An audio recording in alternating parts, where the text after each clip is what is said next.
تتقوا فإن الله غفور رحيم صدق اللہ العلی العظیم۔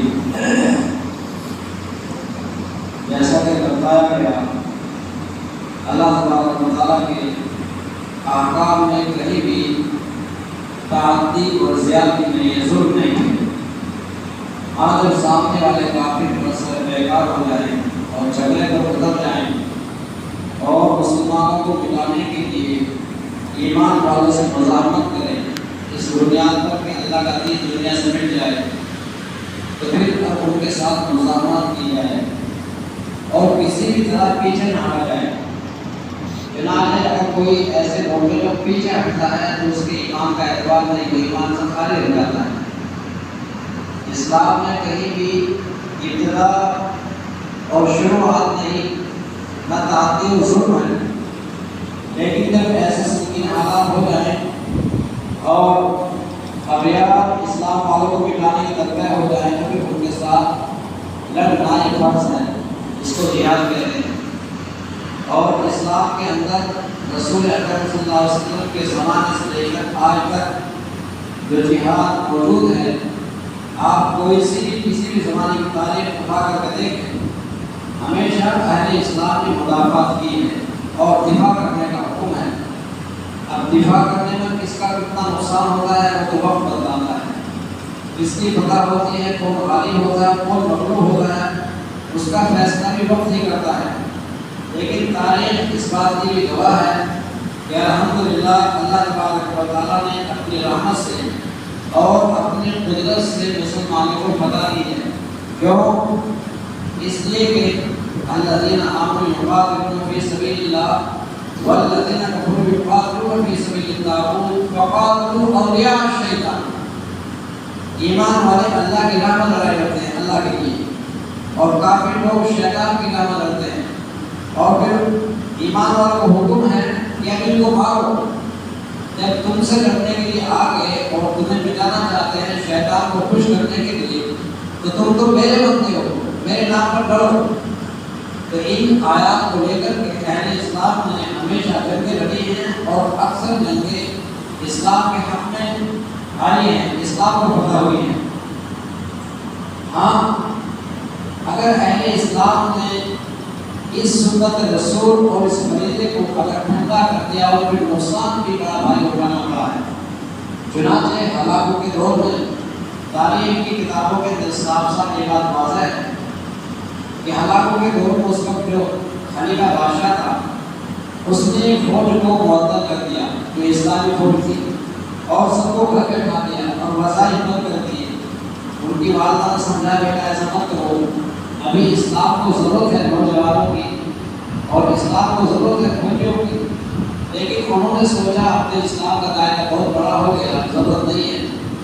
چنانچہ ہلاکو چنگیز خان کا پوتا جو اس وقت جو ہے سپہ سالار تھا اور بڑا کرنیل تھا، لشکر کا مالک تھا، اور اس زمانے میں لشکر کا سپہ سالار اور حاکم ایک ہی عہدہ دونوں کو ہوتا تھا، بادشاہ بھی ہوتا تھا اور سپہ سالار عادت بھی ہوتا تھا۔ تو ہلاکو نے دو مسلمان بلائے اور ان سے پوچھا کہ تمہاری قرآن میں یہ لکھا ہوا ہے کہ اے مسلموں کو مارو؟ انہوں نے کہا ہاں لکھا ہوا ہے۔ ان سے پوچھا تو تم ہم کو کیوں نہیں مارتے ہیں؟ تو غیر مسلم ہیں۔ انہوں نے جواب میں ہماری طاقت ہوگی مار ڈالیں گے۔ چنانچہ ہلاکو نے حکم دیا کہ ان دونوں کی گردن اڑا دو، ان دونوں کی گردن کاٹ دی۔ اس کے بعد دو پڑھے لکھے مولوی بلائے اور ان سے پوچھا کہ تمہارے قرآن میں یہ بات لکھی ہوئی ہے کہ ہم کو مارو؟ انہوں نے کہا نہیں، ایسا کچھ بھی نہیں ہے، ہمارے قرآن میں یہ لکھا ہوا ہے جو تمہیں مارے اس کو مارو، اور جو تمہیں نہ مارے اس سے کوئی تمہارا لیتے نہیں، مارنا نہیں، بانٹنے کی اپنی طرف سے کوئی گنجائش کوئی اجازت نہیں۔ حالانکہ سمجھ گیا کہ بات تو صحیح ہے، اگر کوئی اپنے کو مارنا ہے تو اس کو مارنا درست ہے، اور بغیر کچھ کہے مارنا ہے حملہ کرنا اس کی گنجائش نہیں، ان کو چھوڑ دے گا، یہ بات صحیح ہے، اب ہم کوئی اعتراض نہیں۔ لیکن ہلاکوں کو اس کے وزیروں نے اور اس کے نیچے کے لوگوں نے اتنا اکسایا کہ مسلمانوں کے خلاف جنگ کرنے پر آمادہ کر دیا۔ چنانچہ اس نے مسلمانوں کے ساتھ جنگ کی اور مسلمانوں کو اتنا مارا۔ مولانا اکبر نجیب آبادی کی تاریخ، مولانا نجیب آباد کی تاریخ جو وقف کی ہوئی ہے اس میں لکھا ہے کہ مسلمانوں کو بغداد اور بغداد کے اطراف میں 1,06,00,000 مسلمانوں کو شہید کیا. 1,06,00,000. روایت کم زیادہ بھی ہے لیکن وہاں صاف صاف لکھا ہوا ہے کہ مسلمانوں کو بغیر باپ کے 1,06,00,000 مسلمان اس کے ہاتھ سے اس کی فوج سے مارے گئے اور ایک طرفہ مارے گئے. اور ہلاکوں کی موت ایسے وقت میں ہوئی جبکہ کوئی موت کا اندیشہ نہیں تھا. چنانچہ وہ مسلمانوں کو میدان میں لاتا تھا اور ان کے سبھے لگاتا تھا اور جس طرح فصلوں کو کاٹتے ہیں اس طرح اپنے سامنے اپنی ٹوٹ سے کٹواتا تھا, ان کی گردنیں تلواروں سے قلم کرواتا تھا. چنانچہ ایک بوڑھا سبھے اول کے اندر تھا تو بیچارہ بھی ہٹ گیا, وہ سب ختم ہو گئی. اس کے بعد پھر جو ہے دوبارہ سب کی باری آئی تو پھر پیچھے ہٹ گیا, بوڑھا آدمی تھا. تیسری سب کی باری آئی تو تیسری سب کے پیچھے آ کے لاش میں چلا گیا. دیکھتے ہی دیکھتے ہلاکوں کا گھوڑا بدل گیا. گھوڑ سواری کا زمانہ تھا, گھوڑوں پر جنگیں ہوتی تھی اور ہلاکوں کا گھوڑا اس قدر بگڑ رہا جو اس کی موت کے اسباب دیتے ہیں کہ قابو نہ پا سکا اور ہلاکوں کا پیر اس کی گھوڑے کی رکاب میں الجھ گیا, پھنس گیا اور گھوڑا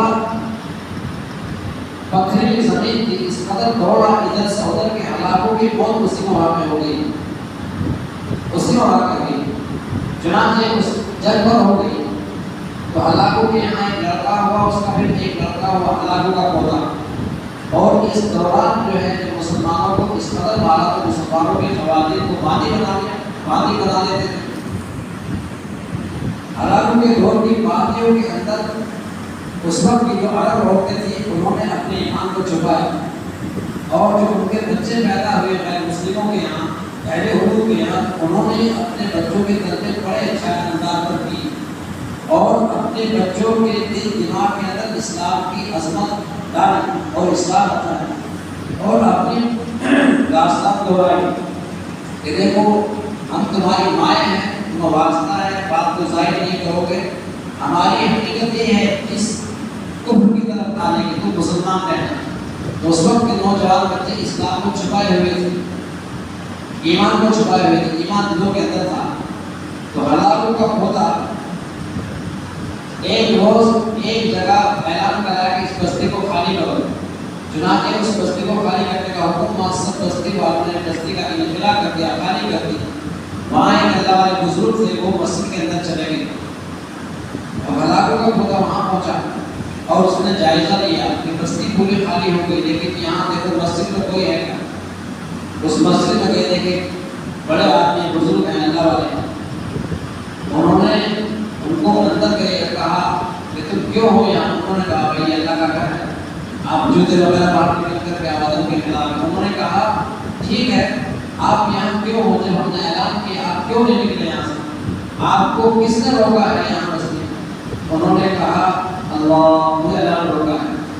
اللہ کا نام لیتے ہی حیرت تاری ہوئی اور ہلاکوں کے پوتے کے ہاتھ سے تلوار چھوٹ گئی اور اس کی والدہ کی بات اس کو یاد آ گئی کہ اوف یہ تو اللہ والا ہے, مسلمان ہے اور ہماری والدہ نے ہماری اسلام پر تربیت کی ہے, ہم کو بتایا ہے کہ اسلام سچا مذہب ہے. وہ فوراً بیٹھ گیا, ان کے ہاتھ پر بیعت کی, کلمہ پڑھا, ایمان کی تلقین کی اور اس کے بعد اس پودے نے جو اس وقت کا حکمران تھا, بادشاہ تھا, اس نے پوری رعایا کے اندر اعلان کرا دیا کہ بھائی دیکھو میں مسلمان ہو گیا ہوں, جس کو مسلمان ہونا ہو مسلمان ہو جائے. چنانچہ اکثر رعایا تاریخوں کے اندر لکھا ہے اس وقت بھی اکثر رعایا بالخصوص وہ نوجوان جو عرب عورتوں کی پیداوار تھی ان سے پیدا ہوئے تو سارے کے سارے مسلمان ہو گئے. اس طرح سے اللہ تبارک و تعالیٰ نے ہلاکوں کی نسل میں ہی اور ہلاکوں کے پودوں کی نسل میں اسلام کو بہت تیزی کے ساتھ داخل فرما دیا. یہ اللہ کے رحمت اور قدرت تھی, لیکن کہیں بھی اسلام میں ایسا نہیں کہ کسی کو ستاؤ یا کسی کو مارو. قرآن پاک کی کسی بھی آیت کا آپ جائزہ لو, تفسیر دیکھو, کہیں بھی پیش کرتے وہ سرفت نہیں ہے. ہاں جب وہ مارنے کے لیے آ رہے تو آج بھی یہی حکم ہے کہ اگر کوئی سامنے والا ظلم کو اتر آئے تو اس کے ظلم کے دفاع کے لیے اور مرنا نہیں کر کے ہاتھ اٹھانا ہے. فرمایا اللہ تبارک و تعالیٰ تو ان کو قتل کرو, مارو, حیث ثقفتموہم جہاں تم ان کو پاؤ. جب معاندین اسلام اور اسلام کے دشمن مسلمانوں کو مارنے پر تل جائیں تو اب مسلمانوں کو حکم ہے کہ تم بھی مدار میں آنا ان کے ساتھ یہ رویہ اختیار کرو ورنہ تم مارے جاؤ گے۔ وَأَخْرِجُوهُمْ، اور جس طرح تم کو بستیوں سے نکالا ہے تم بھی ان کو بستیوں سے نکالو۔ اللہ کے رسول علیہ السلام جب مکہ کے اندر داخل ہوئے، جب مکہ فتح کیا اور مکہ سے پہلے مسلمانوں کو وہاں سے نکالا گیا صحابہ کرام کو، تو اللہ کے رسول صلی اللہ علیہ وسلم کو یہ حکم ہوا، لیکن اللہ کے رسول علیہ السلام نے اس حکم کو بھی ملحوظ نظر رکھا اور ایک بہت بڑے پیمانے پر اعلان کیا اور یہ کہا کہ آج میں فاتحانہ مکہ کے اندر داخل ہو رہا ہوں، میری طرف سے کسی کو کوئی آزار اور تکلیف نہ پہنچے۔ چنانچہ جو لوگ اپنے گھروں کے دروازے بند کرتے ہیں ان کو امان ہے، ان کو ہم کچھ نہیں کہیں گے۔ اور حضرت ابو سفیان رضی اللہ تعالیٰ جو حضور صلی اللہ علیہ وسلم کے نسبتی والد ہیں یعنی سسر ہیں، وہ مسلمان ہو گئے اسی موقع پر۔ یہ بھی اعلان کیا جو ابو سفیان کے گھر کے اندر داخل ہو جائے اس کو بھی امان ہے، کچھ نہیں کہیں گے۔ لیکن جو آج ہمارے سامنے مظاہر ہوگا، مد مقابل ہوگا، جنگ کے لیے باہر نکلنے کا اس کے خیر نہیں ہے۔ چنانچہ سارے مکے کے کافروں کو ایسا روک طاری ہو گیا کہ کسی کی ہمت نہیں ہوئی باہر نکلنے کی، اور آپ نے حج کیا، حج کے ارکان ادا کیے اور اس کے بعد واز ہوا آپ کا مکہ کے اندر، حرم کے اندر، خانہ کعبہ کے اندر۔ نبی کریم صلی اللہ علیہ وآلہ وسلم نے خطبہ دیتے ہی یہ ارشاد فرمایا کہ اے مکہ والو، اے میرے بھائیو، میں یہاں پیغام کے لیے نکلا ہے اور اسلام خدا راستہ لڑائی کا مذہب ہے۔ اسلام کو سمجھ لو، اسلام تمہاری فلاح و بہبودی کے لیے آیا ہے، کسی کو مرنے مارنے لڑنے ڈرانے نہیں آیا، اور میری طرف سے سب معاف ہے، سب کو معافی کا اعلان کر دیا، عام معافی کا اعلان دیا۔ اس اعلان کو سنتے ہی بڑے بڑے کافر اس مکے کے اندر موجود تھے اور جن کو اپنے بارے میں قطعی طور پر یقین تھا، جنہوں نے آپ علیہ السلام کے اوپر بڑے بڑے مظالم اٹھا رکھے تھے جب آپ مکہ کے اندر تھے، تو ان کے مسجدیں نکل گئی، تاڑے مارنے توڑنے لگے اور انہوں نے کہا کہ واقعی یہ اللہ کا نبی ہے۔ چونکہ عرب جانتے تھے اور اپنے بارے میں یہ بات اچھی طرح معلوم تھی کہ عربوں کی ایک فطرت تھی کہ وہ پردہ نہیں چھوڑتے تھے، پردہ لینا ان کی عادت میں پرانی عادت تھی۔ لیکن جب اللہ کے رسول علیہ السلام نے عام معافی کا اعلان کیا تو بڑے بڑے کافران جنہوں نے ظلم کر رکھا تھا چیخیں نکل گئی اور یہ کہا کہ واقعی یہ اللہ کا رسول ہے، اور اس کے رسول ہونے کی سب سے بڑی دلیل ہے کہ اس نے عام معافی کا اعلان کیا ہے اور فوراً طے کرنا ہے توحید پڑھ کر کے مسلمان ہو گئے۔ ایک بڑی تعداد بنی کی مسلمان ہوئی۔ اللہ کے رسول علیہ السلام نے اعلان فرمایا، بہت سارے لوگ مسلمان ہوئے اور اللہ کے رسول صلی اللہ علیہ وسلم نے سب سے مجھے اخلاق کا مظاہرہ کیا اور میں اللہ کا حکم موجود تھا کہ تم بھی ان کو نکال سکتے ہو، نکال تو لیکن اللہ کے رسول نے امان دے دی کہ دیکھو لڑنے نہیں آیا، ہم یہاں حج کر کے آئے ہیں، ہاں اگر تم مظاہر ہو گے تو ہم کو حکم ہے کہ جس طرح تم نے ہم کو نکالا تھا ہم بھی نکالیں گے۔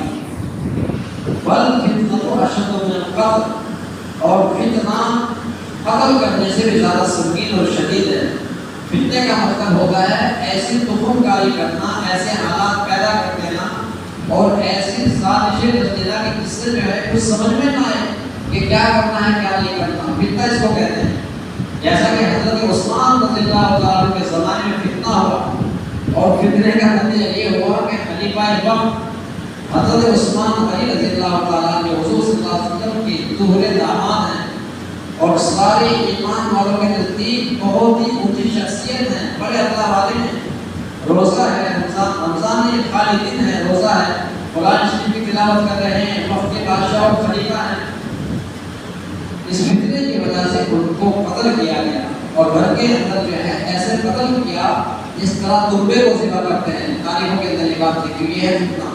فتنہ قتل سے بڑھ کر ہے۔ قتل میں کیا ہوتا ہے، ایک آدمی نے مارا، اس کے بدلے اس کو مارا، دو چار لوگ ملے تھے، لیکن فتنے کی بنیاد ایسی ہوتی ہے کہ اس کے ذریعے نہ جانے کتنے لوگ قتل کے گھاٹ اتر جاتے ہیں۔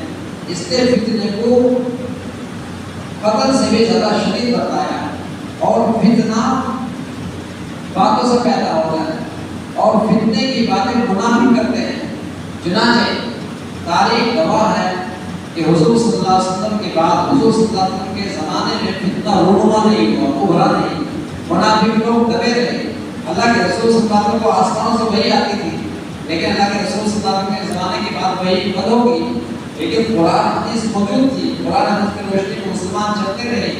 سیدنا حضرت ابو بکر رضی اللہ تعالیٰ عنہ کے دونوں خلافت کے بعد حضرت عمر پر حملہ ہوا، وہ بھی مسجد نبوی کے اندر حملہ ہوا، یہ بھی فتنہ تھا، فتنے کے باعث حملہ ہوا۔ حضرت عثمان غنی رضی اللہ تعالیٰ عنہ پر حملہ ہوا، باقاعدہ شہید کیے گئے۔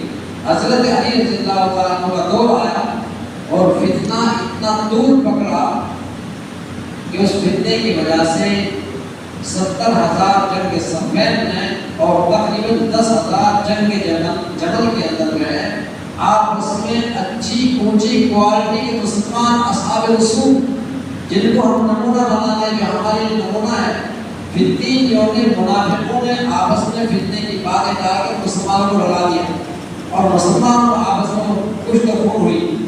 آپ تاریخ کو سیرت دیکھو، سب کے اندر جنگ جمل اور جنگ صفین مسلمانوں کی آپس میں جنگ ہے، اور صرف فتنہ کی وجہ سے منافقین کی ہوا بھرنے کی وجہ سے ایک گروپ کو ادھر الگ بھڑکایا، ادھر الگ بھڑکایا، چغلیاں کی، بے بنیاد ایسی باتیں پیدا کی کہ مسلمان لڑنے کے لیے آپس میں تیار ہو گئے اور لڑے۔ یہ فتنہ، اس لیے فتنے کی بات کو جہاں سے فتنہ اٹھے اس کو وہی دبا دینا، کیونکہ فتنہ اسلام میں ہمیشہ نقصان دہ ہوا ہے، اور اس فتنے کا بڑا اثر حضرت علی رضی اللہ عنہ کے دور پر ہوا کہ ایک ڈاکے کے قریب 1000 مسلمان آپس میں شہید ہوئے، یہ فتنہ ہے۔ اس لیے اللہ تعالیٰ کے قرآن بتا دے کہ فتنہ شدید ہے، قتل سے بھی اس کی جو شدت ہے بہت قابل کر جاتی ہے اور اس کا اثر خوب تک رہتا ہے۔ وَالْفِتْنَةُ أَشَدُّ مِنَ الْقَتْلِ وَلَا تُقَاتِلُوهُمْ عِندَ الْمَسْجِدِ الْحَرَامِ، اور ان مشرکوں کو مسجد حرام کے پاس مارنا نہیں، حتیٰ یقاتلوکم، یہاں تک کہ وہ تم پر حملہ آور نہ ہو جائے۔ اگر وہ تم پر حملہ آور ہو جائے حرم شریف میں، فَإِنْ قَاتَلُوكُمْ فَاقْتُلُوهُمْ، تو تم بھی اپوز مارنے لڑنے پر آگے تم بھی اب مدافعانہ جوابانہ ان کو مارو۔ جب ایک آدمی ہمارے ادب کا، اسلام کے ادب کا احترام نہیں کرتا، ہمارے گھر کا احترام نہیں کرتا اور ہم کو آ کر کے ہمارے ساتھ مار پٹائی کرنے لگے تو پھر کیا کریں؟ یہ حکم ہے۔ اگر وہ حرم کے اندر، مسجد حرام کے اندر تم سے مقابلہ کریں، قتال کریں، ماریں، تو تم بھی ان کو مارو۔